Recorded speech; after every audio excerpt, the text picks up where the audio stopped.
A border construction project near Big Bend is now at the center of a state-federal showdown. State Land Commissioner Dawn Buckingham sent cease-and-desist letters to Customs and Border Patrol and some of its contractors after more than a mile of state land was allegedly cleared without permission.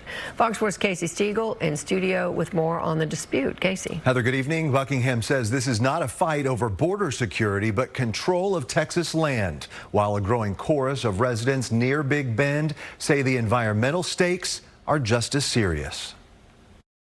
For generations, Big Bend's remote landscape has remained largely untouched by the steel barriers found elsewhere along the southern border. Now, local opponents of new construction are welcoming an unexpected ally in Austin.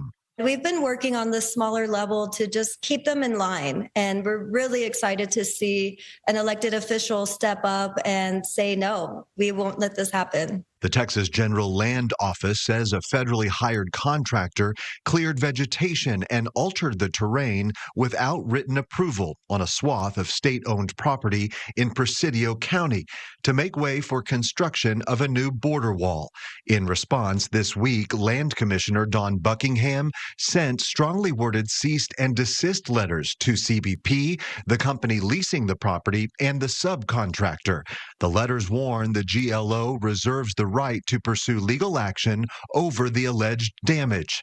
In a separate statement to Fox 4, Buckingham added, in part, "It is absolutely unacceptable for any federal contractor to enter and deface Texas state lands. It is my duty to defend the people of Texas's interests, and I won't apologize for it." The fight has been building for some time as CBP's public maps have shifted and border projects across the Big Bend region have changed. The latest version shows no physical wall being built in or around Big Bend National Park or Big Bend Ranch State Park, but it now shows other border infrastructure planned across parts of far west Texas, including a bollard barrier system marked here in red on the western flank of the state park.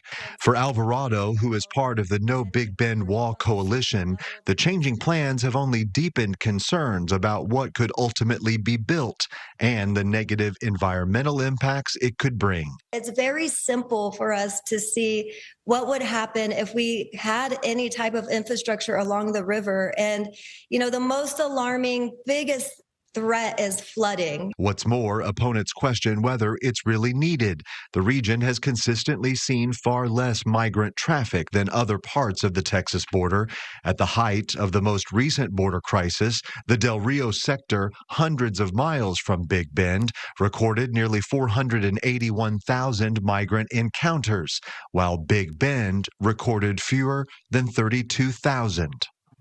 So Fox 4 reached out to U.S. Customs and Border Protection this afternoon seeking a response to Commissioner Buckingham's allegations. So far, no response. Heather? All right, Casey, thank you.